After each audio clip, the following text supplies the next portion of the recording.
Bismillahirrahmanirrahim. Assalamualaikum warahmatullahi wabarakatuh. Innal hamdalillah nahmaduhu wa nasta'inuhu wa na'udzu billahi min shururi anfusina wa min sayyiati a'malina. Man yahdihillahu fala mudhillalah wa man yudhlilhu fala hadiyalah. Kaum muslimin, kaum musliman yang sama-sama dirahmati oleh Allah Subhanahu wa taala. Ada kultum singkat yang akan saya sampaikan pada malam hari ini yang berjudul Manusia Terbaik Menurut Rasulullah yang disebut dalam hadis syahih. Rasulullah Shallallahu Alaihi Wasallam pernah menyebut mengenai sosok manusia terbaik di antara manusia lainnya. Hal ini berkaitan dengan perangai orang tersebut. Sosok manusia terbaik yang diceritakan oleh Abdullah bin Ammar bin Al-As dalam hadis sahih yang diriwayatkan Bukhari dan Muslim masing-masing dalam kitab sahihnya. Menurut hadis ini, manusia terbaik di antara manusia lainnya adalah yang paling baik akhlaknya. Lalu Abdullah bin Ammar bin Al-As mengatakan, Rasulullah SAW bukanlah yang bertutur kata atau bersikap keji, dan juga tidak membiasakan dirinya untuk bertutur kata atau bersikap keji. Dahulu beliau sering bersabda, sejatinya orang paling baik di antara kalian adalah yang paling baik akhlaknya.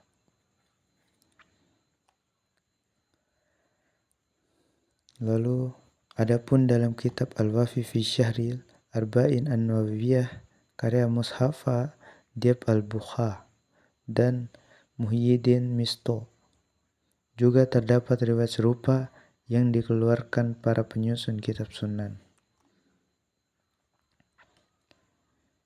Bunyinya adalah bahwa Rasulullah Shallallahu Alaihi Wasallam bersabda, orang yang paling baik di antara kamu adalah yang paling baik akhlaknya. Hadis riwayat Ahmad. Lalu Rasulullah Shallallahu Alaihi Wasallam juga bersabda, orang-orang mukmin yang paling sempurna keimanannya adalah yang paling baik akhlaknya. Hadis riwayat Abu Daud. Adapun menurut hadis lain, yang paling baik akhlaknya kelak akan menjadi orang yang paling dekat dengan Rasulullah Shallallahu Alaihi Wasallam pada hari kiamat.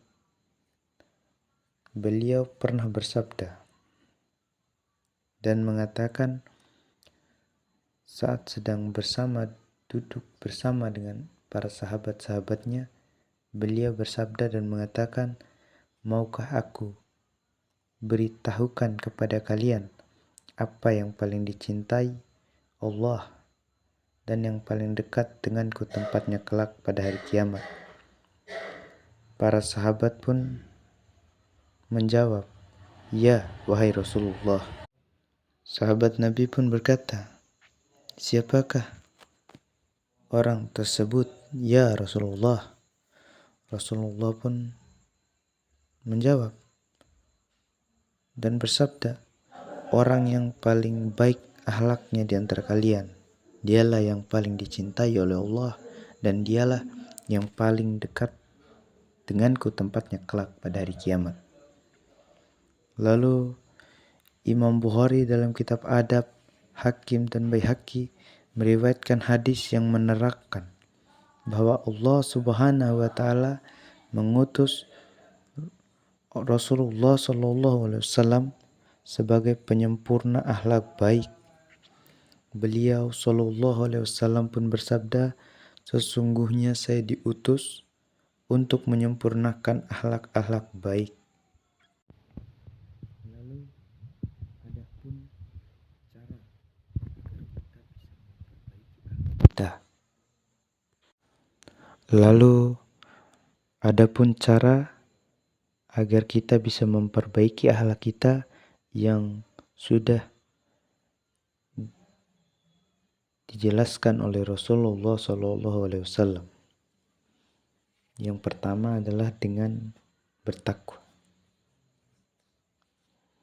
Dengan kita bertakwa, takut kepada Allah Subhanahu wa taala dan menjauhi larangannya, itu sudah menjadi pedoman awal kita, menjadi kunci awal bagi kita untuk memperbaiki akhlak-akhlak kita. Lalu cara kedua bagaimana? Dengan iman. Dengan kita beriman, mempercayai bahwa Allah itu adalah Tuhan dan Rasulullah sebagai utusannya yang menyempurnakan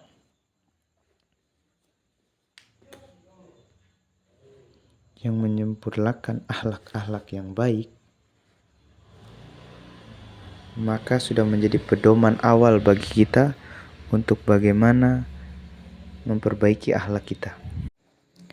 Lalu cara ketiga itu adalah dengan bersabar.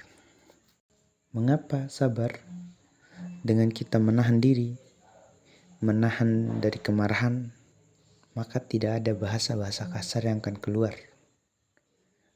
Maka itu juga menjadi sebuah kunci akhlak yang baik, tidak berkata kasar dan tidak membicarakan orang lain. Maka dan juga tidak membicarakan orang lain itu adalah bersabar. Tidak berkata kasar apabila dijahati. Itu juga bagian kunci dari memperbaiki akhlak. Lalu terakhir apa? Ilmu. Dengan kita memiliki ilmu-ilmu ini, bertakwa, iman dan sabar, maka tidak ada hal-hal yang akan membuat akhlak kita tidak sempurna. Karena dengan adanya contoh-contoh tersebut dan menjadi pedoman kita, insya Allah akhlak kita akan sempurna dan sesuai dengan apa yang dituntun oleh Rasulullah SAW. Mungkin barangkali hanya itu yang bisa saya sampaikan. Lebih dan kurangnya saya mohon maaf. Billahi fi sabilil haq, fastabiqul khairat. Wassalamualaikum warahmatullahi wabarakatuh.